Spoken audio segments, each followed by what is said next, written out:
January 25, 1943. North Atlantic, 600 miles west of Ireland. U-230 rides the swells, her diesel engines pushing her toward the convoy lanes. Inside the cramped radio room, Funkmeister Werner Schulz hunches over his Enigma machine. Captain Paul Siegmann has just ordered him to transmit their position and fuel status to U-boat headquarters in Lorient, France.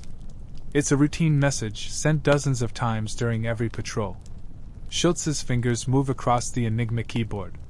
Each keystroke lights up a different letter on the lamp board. He copies down the encrypted output. QWNTZ Plumka VBGHR. Meaningless gibberish. Unbreakable. Or so every man aboard U-230 believes. Schulz keys his transmitter. The message goes out in Morse code, racing across the Atlantic at the speed of light. It takes 11 seconds to transmit. Then silence. Schulz powers down and reports to Captain Siegmann. Message sent. Acknowledged by headquarters. Everything routine. Everything normal. U-230 continues hunting for Allied convoys. What Captain Siegmann doesn't know, what Werner Schulz can't imagine, what every officer in the German Navy refuses to believe, is that 600 miles away in England, a team of codebreakers has already decrypted his message. They know U-230's exact position. They know her fuel status. They know her orders. They know everything. And they've known for 3 years.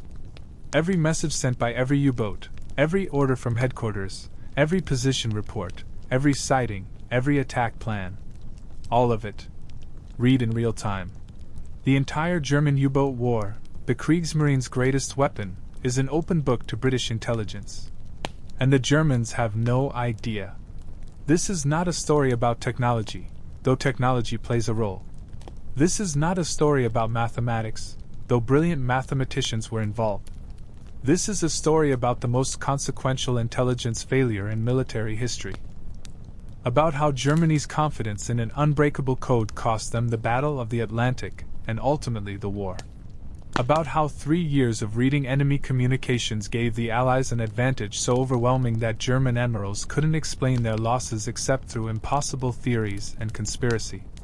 About how the truth remained hidden for 30 years after the war ended, kept secret even from the Germans who'd been defeated by it. To understand how this happened, we must go back to the beginning. To the machine that Germany believed made their communications invulnerable. The Enigma.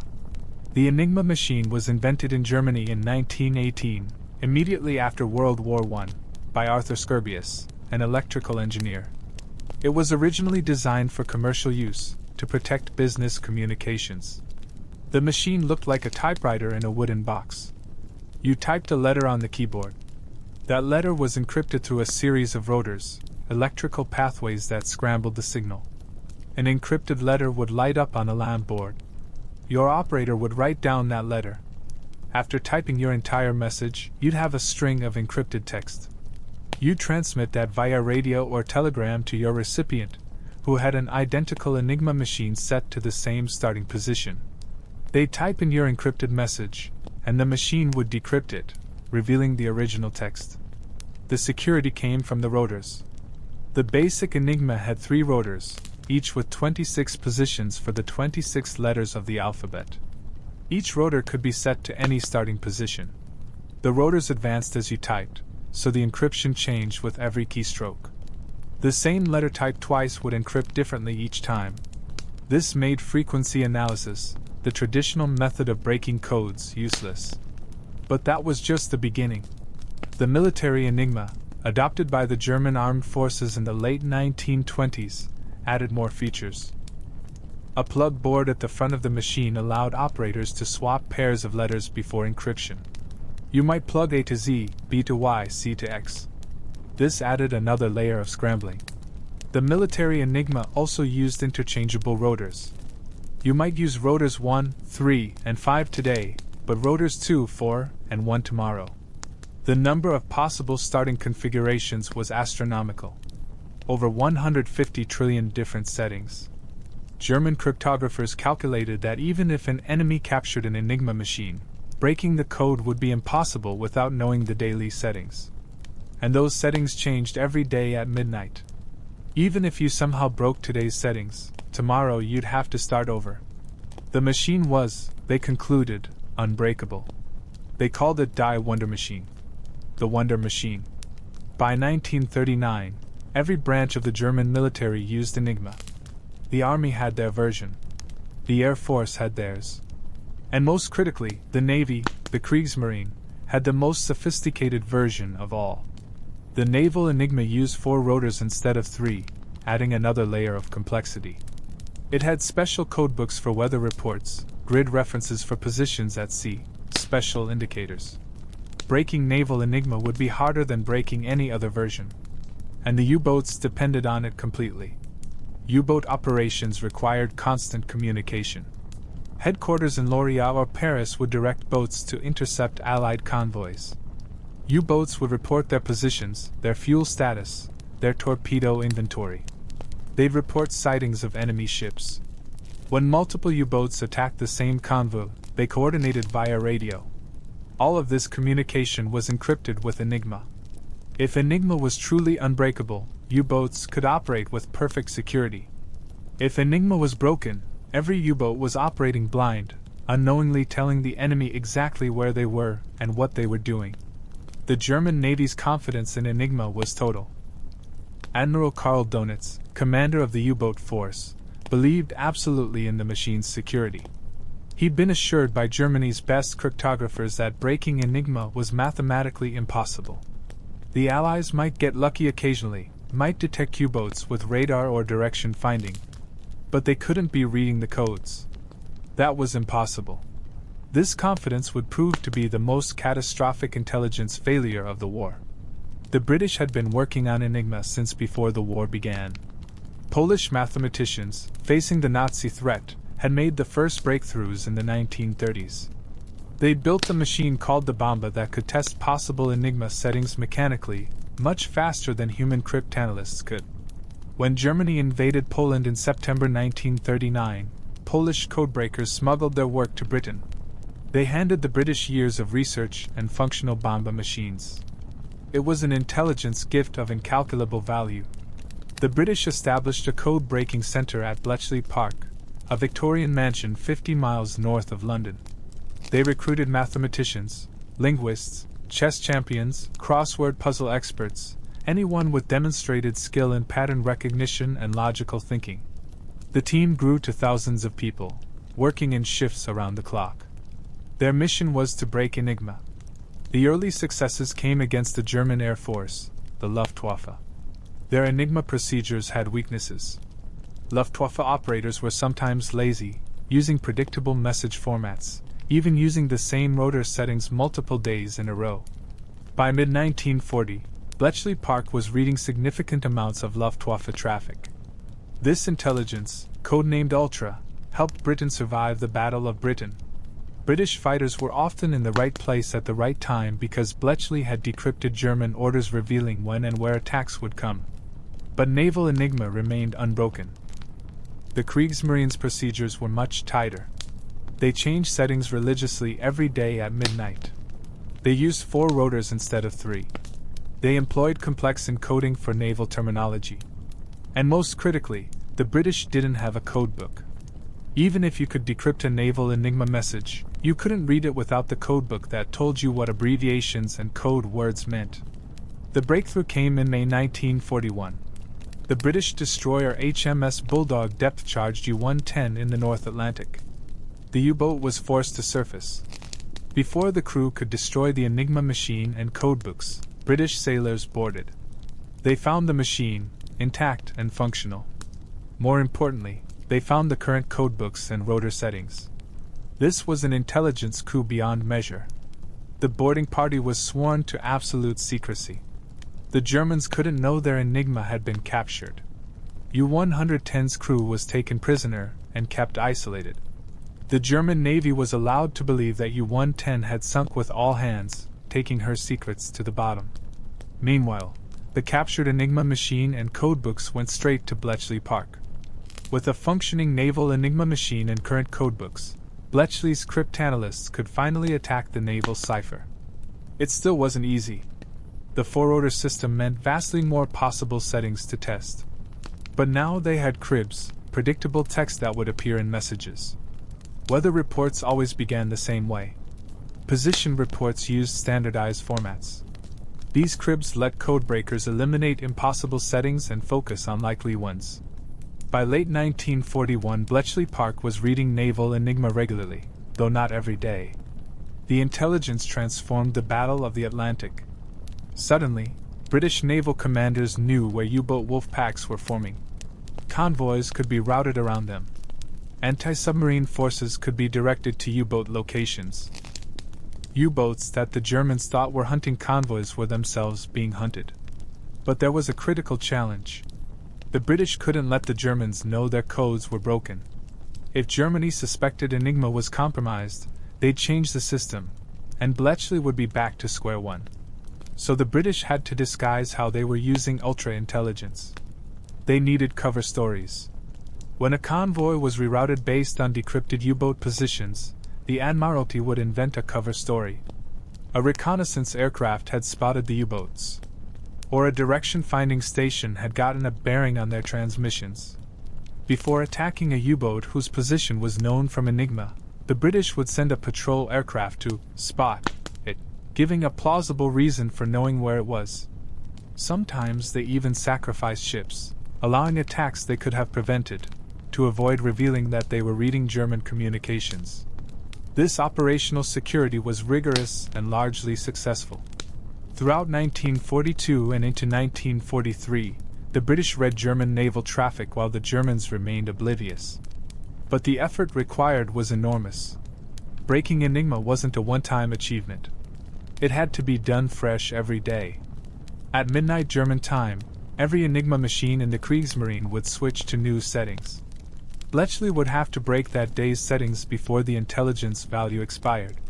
Sometimes they succeeded in hours. Sometimes it took days. When they failed, when they couldn't break the day's settings quickly enough, U-boats operated blind, and Allied ships died. The strain on the codebreakers was immense. Shifts ran 12 hours or more. The work was mentally exhausting, testing thousands of possibilities, looking for patterns in apparent randomness. And the pressure was enormous. Every hour of delay meant more Allied merchant ships sinking, more sailors drowning in freezing Atlantic waters. The codebreakers knew that their work was literally life and death. One of the key figures at Bletchley was Alan Turing, a brilliant mathematician who'd helped design the British bomb machines, electromechanical devices that could test Enigma settings at high speed. Turing understood that breaking Enigma required industrial-scale computation. Human cryptanalysts, no matter how clever, couldn't test possibilities fast enough. Machines were needed. The bombs Turing designed were the cutting edge of computing technology in 1942. They were massive, room-sized assemblages of rotating drums and electrical circuits. They were loud, temperamental, and absolutely essential. Each day's Enigma break began with cribs, predictable text that codebreakers expected to find in messages. A weather report might begin, "Weather for." A position report might include standard phrases. These cribs would be fed into a bomb. The machine would test thousands of rotor settings, looking for one that would encrypt the known plaintext into the intercepted ciphertext. When a bomb found a match, it would stop. Human cryptanalysts would then verify the setting and begin decrypting the day's messages. By early 1943, Bletchley Park had dozens of bombs running continuously. They'd refined the process to an art. On a good day, they could break Naval Enigma within hours of midnight. The decrypted messages would be rushed to the submarine tracking room in the Admiralty, where intelligence officers would plot U-boat positions on large charts. This plot, updated in near real time, gave Allied naval commanders an almost godlike view of the U-boat war. But the Germans noticed nothing. Or rather, they noticed the effects but couldn't understand the cause.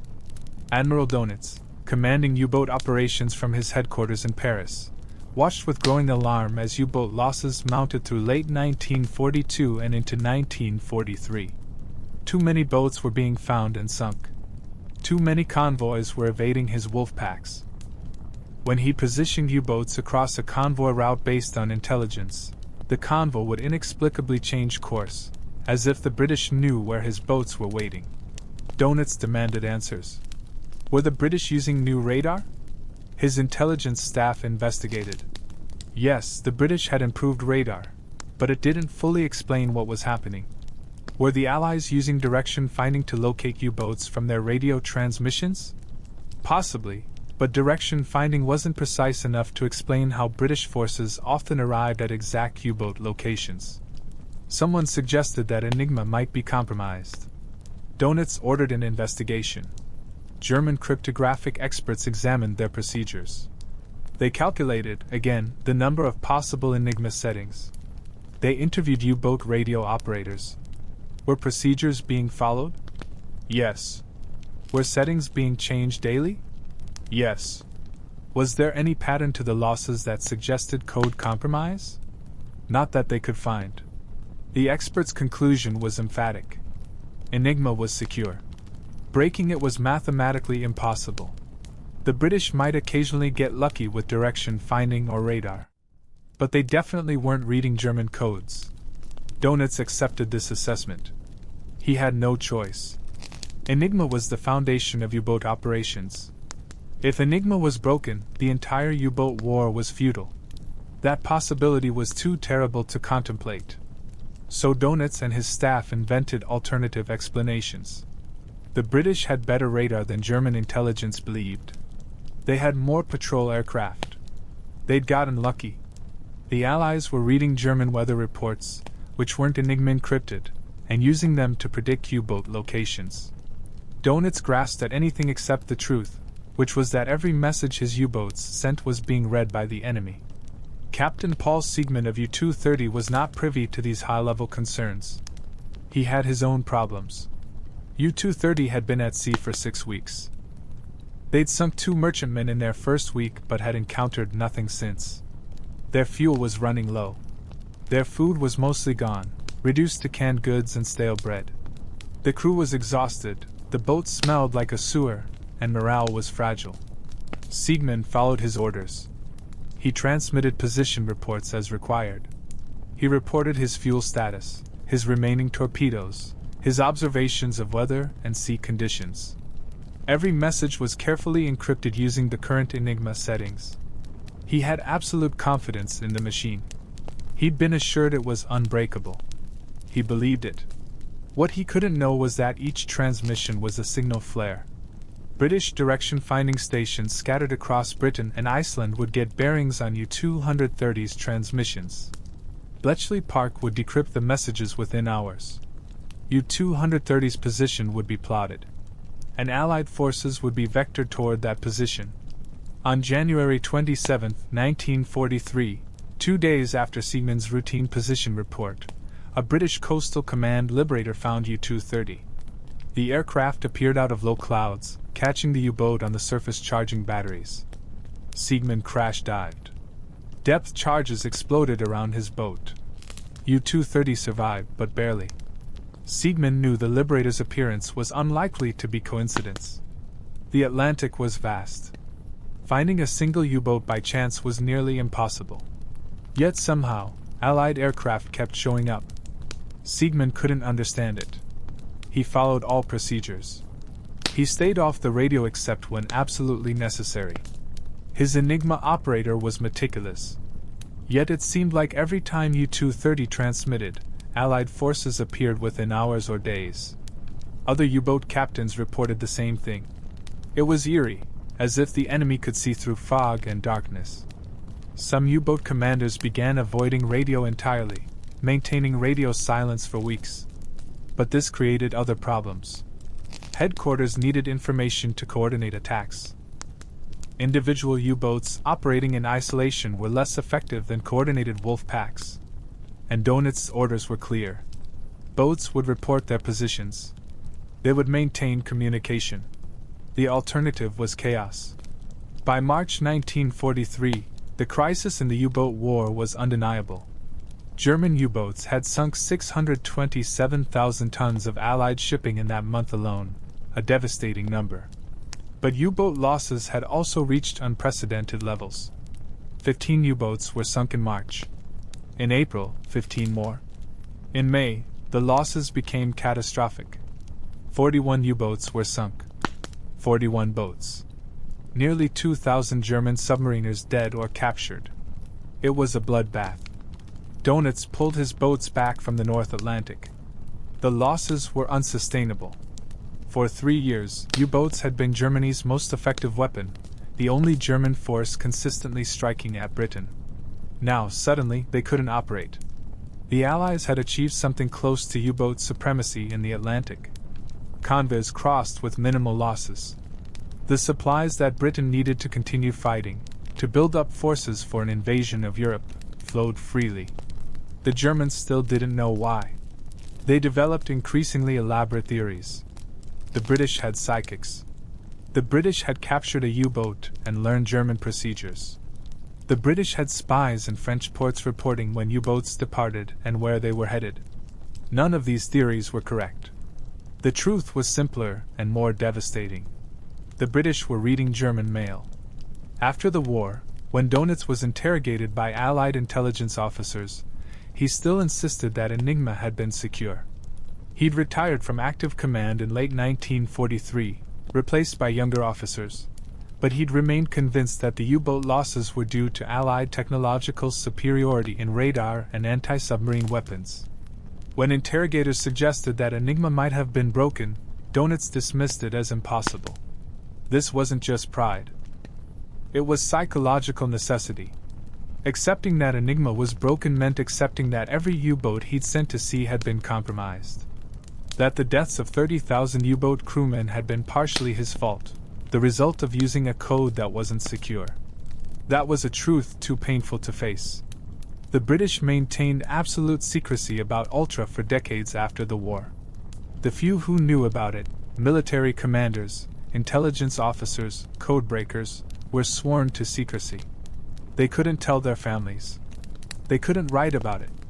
They had to watch as historians wrote accounts of the war that were incomplete, that attributed Allied success to luck or courage or superior tactics, never mentioning that the Allies had been reading German communications. The secret held until 1974, when Group Captain Frederick Winterbotham, a British intelligence officer who'd been involved in distributing ultra-intelligence during the war, published a book called The Ultra Secret. It was the first public revelation that the Allies had broken Enigma. The book caused a sensation. Suddenly, major events of World War II had to be reinterpreted. Britain's survival in 1940. Victory in the Battle of the Atlantic. Success in North Africa. All had been influenced by intelligence that came from reading enemy codes. For the German veterans, the revelation was devastating. Dönitz, still alive in 1974, learned that his confidence in Enigma had been misplaced. Every transmission he'd ordered, every U-boat position report, every order he'd sent to his boats, had been read by the enemy. The U-boat war he directed had been fought with the enemy seeing his every move. It was humiliating. Other German officers and sailors learned that their bravery and sacrifice had been undermined by a failure of intelligence security. The U-boat crews who'd gone to sea believing their communications were secure, who'd followed orders to report positions and transmit sighting reports, had been unknowingly betraying their own positions. The soldiers who'd fought in North Africa, the pilots who'd flown against British fighters, all had operated under the handicap of compromised communications. Some German veterans refused to believe it. They insisted that Winterbotham was exaggerating, that perhaps the British had broken some codes but not all codes, certainly not Naval Enigma. But as more documents were declassified, as more codebreakers came forward with their stories, the truth became undeniable. The British had been reading German naval communications from mid-1941 onwards. Not perfectly, not every day, but regularly enough to transform the war at sea. The implications went beyond World War II. Enigma's breaking had demonstrated that machine encryption, thought to be unbreakable, was vulnerable to sustained cryptanalytic attack, especially when human operators made mistakes or when machines could be brought to bear on the problem. This lesson influenced the development of computer-based encryption in the post-war period. Modern encryption systems, the ones that protect everything from bank transactions to government communications to your personal messages, were designed with the lessons of Enigma in mind. The human story, though, is what resonates. The codebreakers at Bletchley Park, working impossible hours under enormous pressure, knowing that lives depended on their work but unable to see the results directly. They never got to celebrate. When Germany surrendered in May 1945, the codebreakers were simply sent home, told to never speak of what they'd done. Most went back to civilian life, to quiet careers as teachers or engineers or housewives, carrying a secret they couldn't share. Alan Turing, whose genius had been instrumental in breaking Enigma, was driven to suicide in 1954 after being prosecuted for homosexuality and subjected to chemical castration as an alternative to prison. He died never receiving public recognition for his contributions. It wasn't until decades later that his role became known, and even longer before he received the posthumous pardon and recognition he deserved. The U-boat crews, the men like Werner Schulz who'd operated Enigma machines believing they were secure, had varied fates. Some survived the war. Many didn't. The U-boat service had a 75% casualty rate, the highest of any German military branch. Of the roughly 40,000 men who served in U-boats, about 30,000 died. They were young men, most in their early 20s, who'd volunteered for submarine service believing they were striking crucial blows against the enemy. Learning years later that their communications had been compromised, that their positions had been known to the enemy, added a layer of tragedy to their sacrifice. Captain Paul Siegmann survived the war. U-230 was one of the minority of U-boats that made it through. After the war, Siegmann learned about Enigma's compromise. He reportedly said that if he'd known during the war, he would have refused orders to transmit. Radio silence would have been preferable to unknowingly revealing his position to the enemy. But of course, he couldn't have known. That was the whole point. The British kept the secret so well that German sailors went to their deaths never knowing that their own communications were being used against them. The technological race between code makers and codebreakers continues today. Modern encryption is far more sophisticated than Enigma, using mathematical problems that are orders of magnitude more complex. But the basic principle remains. Any encryption can be broken given enough time and computing power. The question is whether the code can be broken quickly enough for the intelligence to be useful. During World War II, Bletchley Park built the first electronic computers specifically to break codes faster. Today's supercomputers and the quantum computers being developed are, in part, descendants of those early code-breaking machines. The story of Enigma is often told as a triumph of British intelligence, a victory of brains over brawn. But it's also a cautionary tale about overconfidence. The German military's absolute faith in Enigma's security blinded them to evidence that something was wrong. When U-boat losses mounted, when convoys repeatedly evaded wolf packs, when Allied forces appeared at impossible times and places, the Germans invented elaborate explanations rather than question the one thing they were certain couldn't fail. This cognitive bias, the inability to question fundamental assumptions even in the face of contradictory evidence, is a trap that organizations and individuals fall into repeatedly. If the Germans had been less confident, if they treated Enigma as probably secure rather than definitely unbreakable, they might have noticed the patterns. They might have realized that transmission timing correlated with Allied responses. They might have changed procedures, added additional layers of encryption, or developed alternative communication methods. But their confidence was total, and that confidence was their undoing. For the individuals involved, German and British alike, the Enigma story is deeply personal. Werner Schulz, the fictional radio operator of U-230, represents thousands of real German communications specialists who did their jobs professionally, following procedures, trusting their equipment. They deserve better than to be betrayed by a machine they'd been assured was perfect. The codebreakers at Bletchley, brilliant people who changed history, deserved recognition they didn't receive for decades. When you do something crucial but secret, when your contribution can't be acknowledged, when you watch others get credit for victories you helped achieve, it takes a psychological toll. Many Bletchley veterans struggled with this. They'd been part of something momentous, But they couldn't talk about it, couldn't share it, had to pretend they'd done nothing special during the war. The revelation in 1974 brought closure for some, vindication for others, and painful realization for many. German veterans had to confront an uncomfortable truth about why they'd lost. British veterans could finally tell their stories. Historians had to revise their understanding of World War II, recognizing that intelligence had played a larger role than previously known. Today, we live in an age where encryption is ubiquitous. Every time you access a secure website, send an encrypted message, make a digital transaction, you're using encryption that's descended from the lessons learned breaking Enigma. The HTTPS in your web browser, the end-to-end encryption in messaging apps, the secure protocols that protect financial data, all exist because cryptographers learned from Enigma that mechanical or computational encryption is only as secure as its implementation and the procedures surrounding it. The Enigma story also reminds us that security is as much about human factors as technology. The Germans lost because of procedural errors. Luftwaffe operators who reused settings. U-boat commanders who used predictable message formats. Weather reports that followed standard patterns. These human errors gave codebreakers the cribs they needed to break the code. Modern security experts know that the weakest link is often the human using the system, not the system itself. That lesson came from Enigma. On January 25, 1943, when Werner Schulz transmitted U-230's position report, he thought he was performing a routine task. He had no way of knowing that his message would be read by the enemy within hours.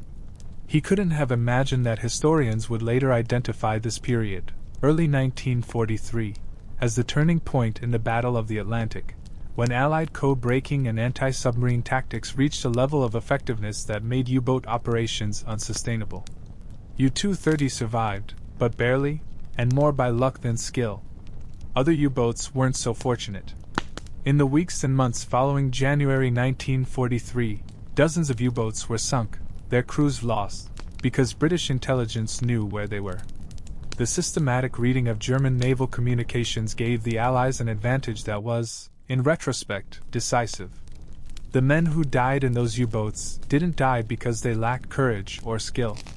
They died because their communications security had failed, and nobody on the German side had the imagination or the evidence to realize it. That's the tragedy at the heart of this story. Brave men on both sides, doing their duty, caught in a conflict where one side had an invisible advantage they barely understood themselves. The British codebreakers worked with incomplete information, partial breaks, uncertain intelligence. They didn't read every message. They didn't break every code. But they read enough.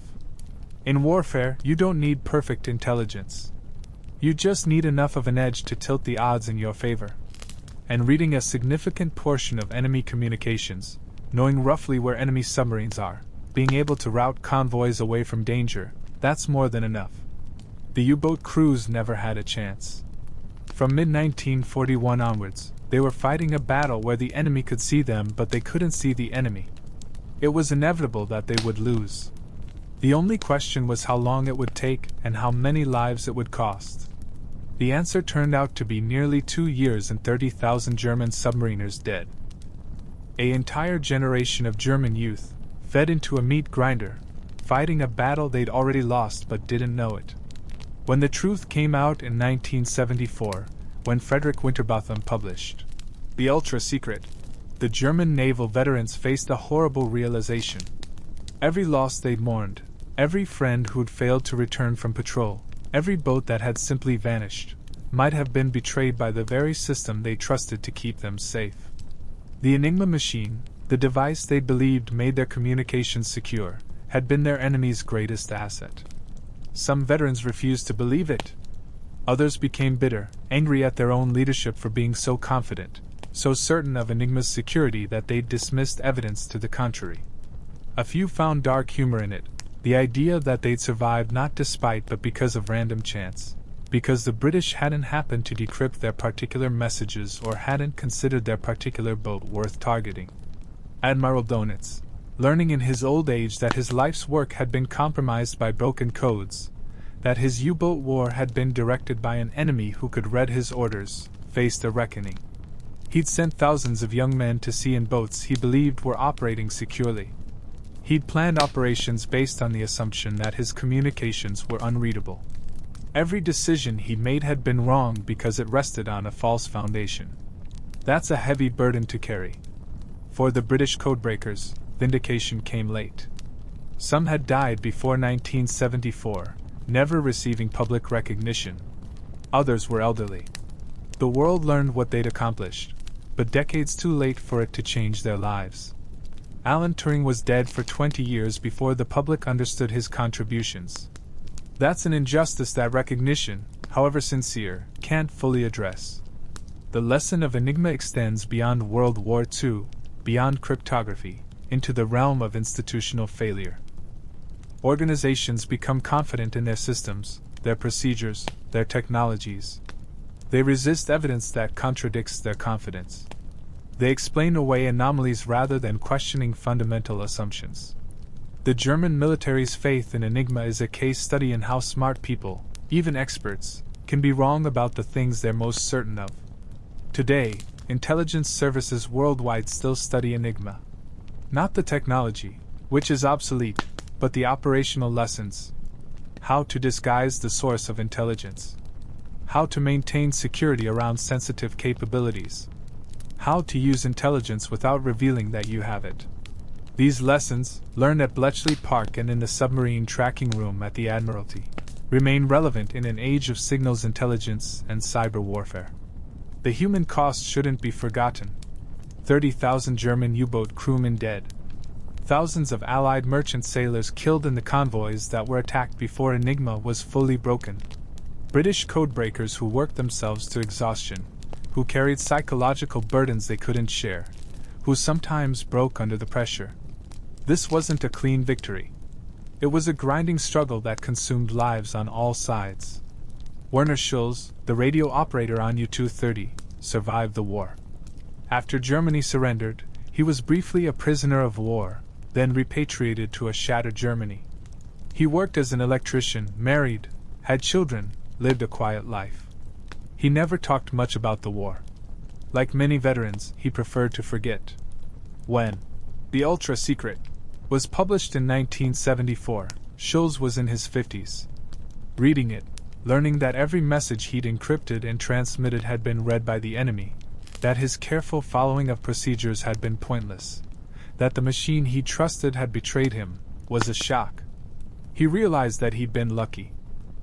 U-230 had survived not because of skill or security, but because the British hadn't considered them high-priority targets. That's a humbling realization.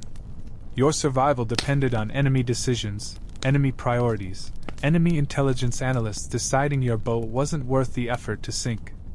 It means that every decision you made, every precaution you took, was ultimately meaningless against an enemy who could read your communications. For a professional military man, that's a bitter pill to swallow. But Schulz, like many German veterans, chose to focus on survival rather than bitterness. He'd lived through the war. Many of his friends hadn't. The revelation about Enigma didn't change the fact that he'd survived. It added context, explaining things that had seemed mysterious during the war. The times Allied aircraft appeared impossibly on target. The times convoys evaded U-boat wolfpacks despite perfect positioning. The steady increase in U-boat losses through 1942 and 1943. All of it made sense now. The story of Enigma, at its core, is about information asymmetry. One side knew something the other side didn't. The British knew they were reading German codes. The Germans didn't know their codes were being read. That asymmetry, maintained for years through rigorous operational security, gave the Allies a decisive advantage in the Battle of the Atlantic. It's a reminder that in warfare, information is a weapon, sometimes the most powerful weapon. Technology, numbers, bravery, these all matter. But knowing what the enemy is doing while keeping them ignorant of your knowledge, that's a force multiplier beyond measure. On January 25, 1943, when that encrypted message went out from U-230, it was one of thousands sent that day by German forces. Most of those messages were read by the Allies. Most provided intelligence that shaped Allied operations. and the Germans never knew. They fought the war believing their communications were secure, making decisions based on that belief, never realizing that the foundational assumption of their entire operational security was wrong. That's the tragedy. That's the lesson. And that's why, 80 years later, we still study Enigma. Not just as a technical achievement, but as a demonstration of how wars are won and lost not always on battlefields, but in the shadows, in the competition for information, in the ability to see your enemy while remaining invisible yourself. The breaking of Enigma stands as one of the greatest intelligence achievements in history. But it's worth remembering that it wasn't inevitable. The Poles could have failed to make their initial breakthroughs. The British might not have captured U-110 and its codebooks. Bletchley Park might not have received the resources it needed. Alan Turing might not have designed his bomb machines. Any number of things could have gone wrong. The fact that they didn't, that everything came together at the right time, changed the course of the war and possibly the course of history. If Enigma had remained unbroken, the Battle of the Atlantic would have lasted longer. More convoys would have been destroyed. Britain might have been starved of supplies. The invasion of Europe might have been delayed, or might have failed for lack of supplies and equipment. The Soviet Union, fighting on the Eastern Front, depended on Allied supplies shipped across the Atlantic. If those supplies hadn't gotten through, Soviet resistance might have collapsed. The entire trajectory of World War II hinged, in part, on the breaking of Enigma. That's an enormous burden for the codebreakers to have carried, though most of them didn't fully understand it at the time. They knew their work was important. They could see the urgency, the pressure from military commanders who needed intelligence. But they couldn't know the full strategic picture. They didn't know that their work was helping keep Britain in the war, was enabling the build-up for D-Day, was saving thousands of lives. They just knew they had to break today's codes before midnight, then start over tomorrow. The mental and physical toll was severe. Many codebreakers suffered from exhaustion, stress-related illnesses, breakdowns. They worked in secrecy, couldn't tell even their families what they did, lived with the knowledge that any security breach could compromise everything. Some cracked under the pressure. Most endured, driven by duty and the knowledge that their work mattered, even if they couldn't see exactly how. After the war, they dispersed. Some continued in intelligence work, transferring to peacetime agencies. Others went back to academia, to mathematics and linguistics and computer science. A few left the field entirely, unable to continue in work that reminded them of the war years. They carried their secrets for decades, through marriages, careers, retirement. Only when the secret was finally revealed in 1974 could they begin to talk about what they'd done. For many, it was a relief. The burden of secrecy is heavy. Keeping something significant hidden for 30 years, being unable to explain a major part of your life even to those closest to you, takes a psychological toll. The revelation of Ultra allowed veterans of Bletchley Park to finally share their stories, to connect with others who'd done similar work, to receive recognition for contributions that had been invisible. But the recognition came with its own challenges. Some veterans found themselves lionized, treated as heroes, which felt uncomfortable for people who'd seen their work as simply doing their duty. Others found that their wartime achievements overshadowed the rest of their lives. They'd gone on to successful careers, had families, lived full lives, but everyone wanted to talk about those few years at Bletchley Park.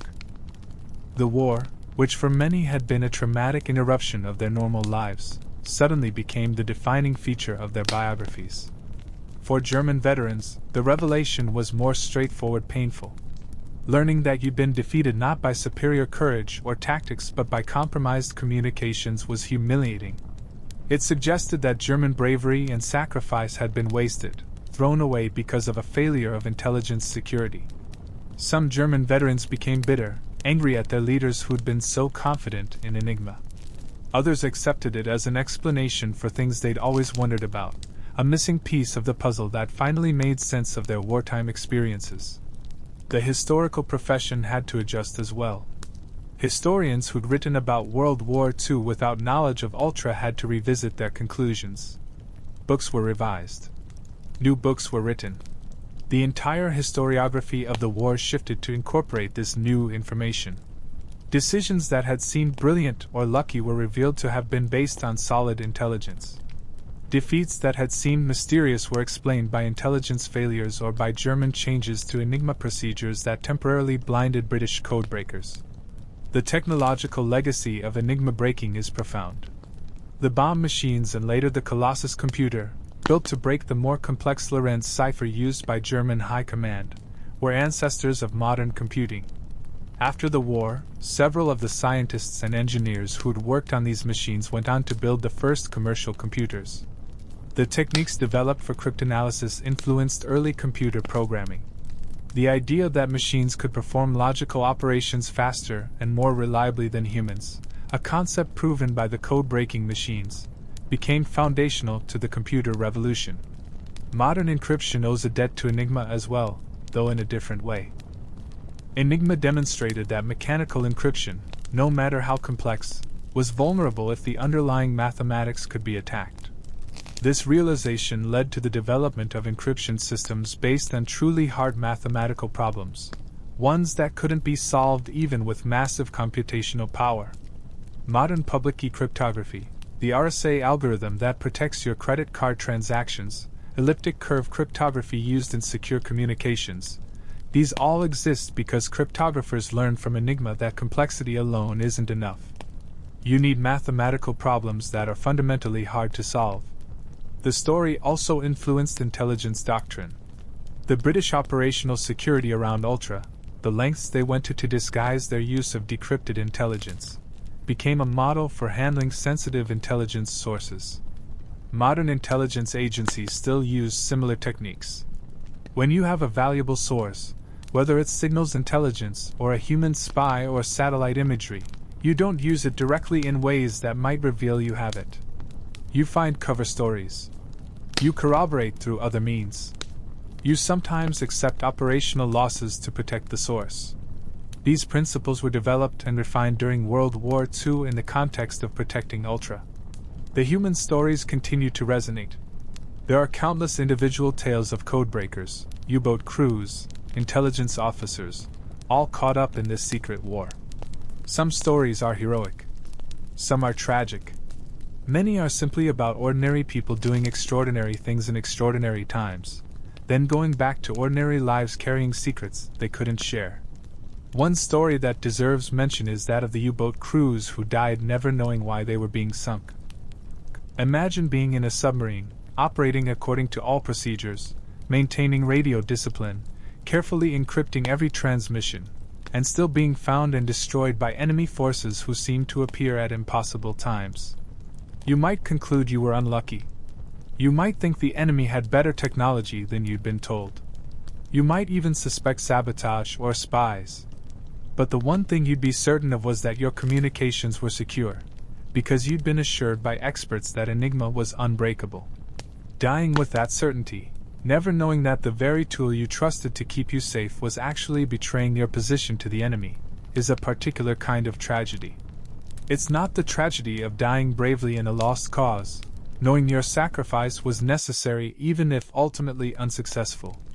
It's the tragedy of dying because of a failure you couldn't have known about, couldn't have prevented, couldn't even have imagined. Your competence, your courage, your dedication to procedure, none of it mattered because the foundation you built on was rotten. That's what happened to thousands of U-boat crewmen. They followed orders, operated their boats professionally, maintained their equipment, and died anyway because British intelligence was reading their mail and routing anti-submarine forces to intercept them. When their boats were found, when depth charges tore them apart, when they died in the freezing Atlantic or went down with their boats, they died believing they'd been unlucky or outmatched technologically. They never knew the truth. The surviving crews, the ones who made it through the war and learned about Enigma's compromise in 1974, had to live with that knowledge.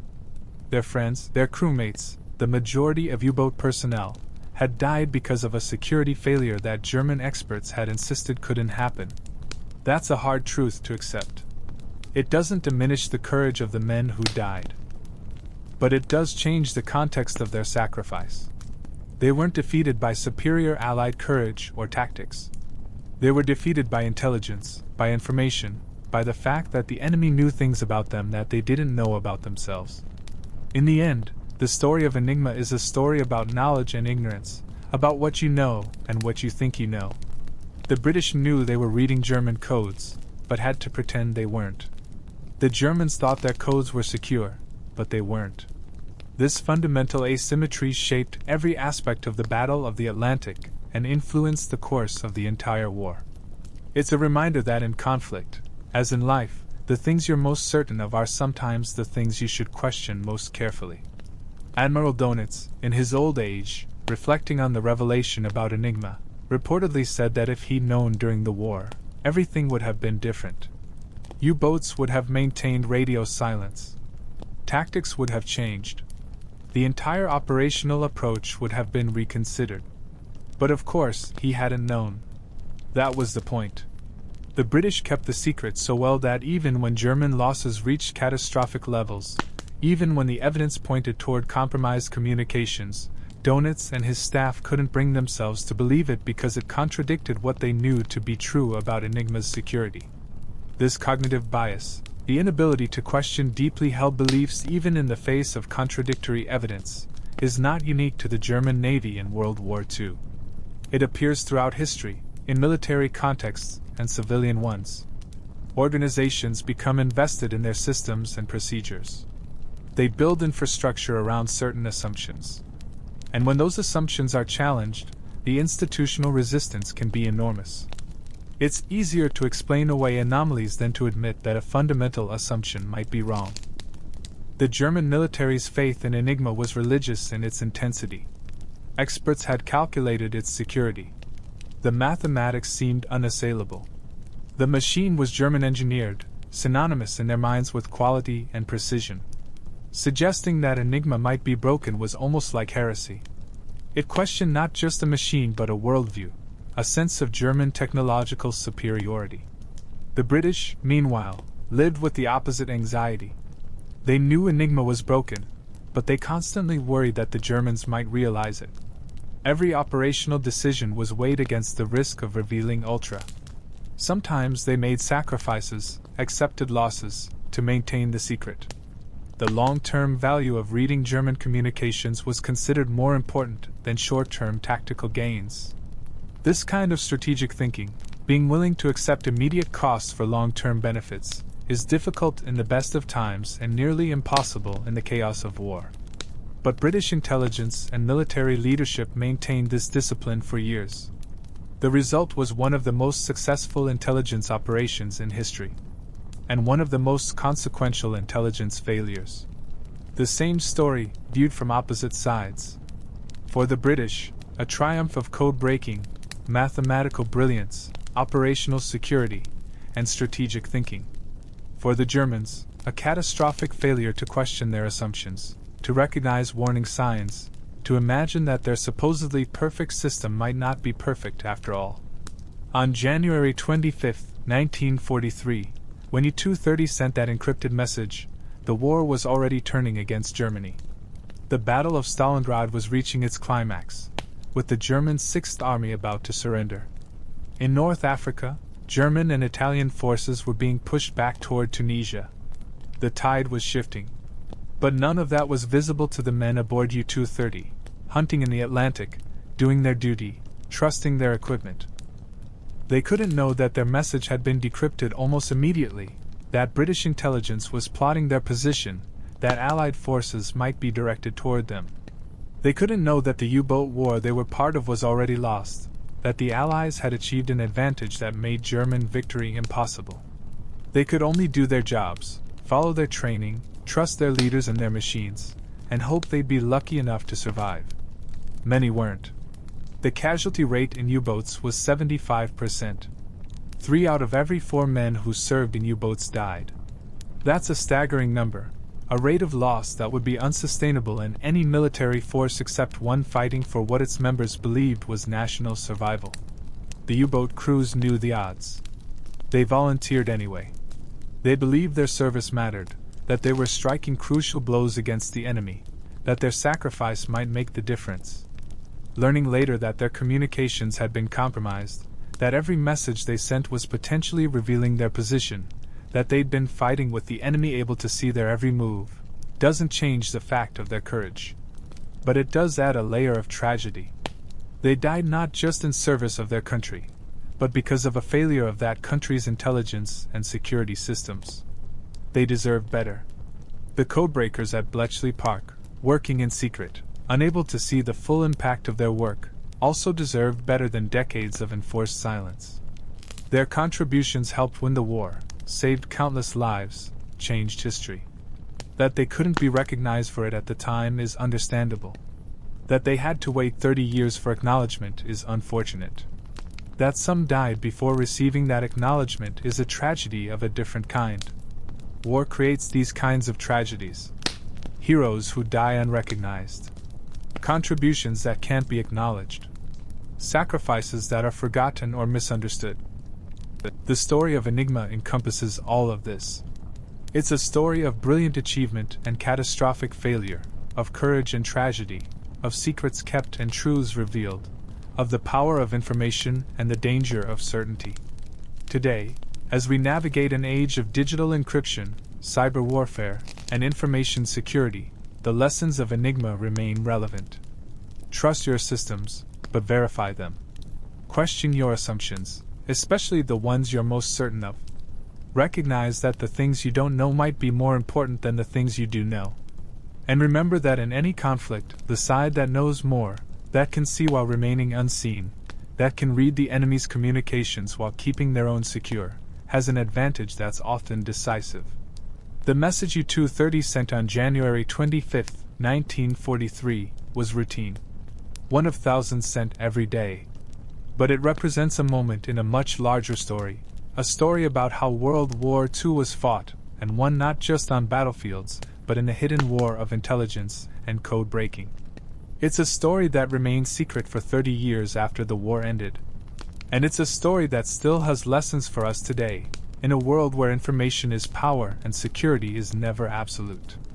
Rest in peace to the 30,000 U-boat crewmen who died, many of them never knowing that their communications were compromised. Honor to the thousands of codebreakers who worked in secret to break Enigma, many of whom never received recognition in their lifetimes. And a reminder to all of us that the things we're most certain of, the systems we trust absolutely, the assumptions we never question, these are precisely the things we should examine most carefully. Because sometimes, the impossible is exactly what's happening. And not knowing that can cost you everything.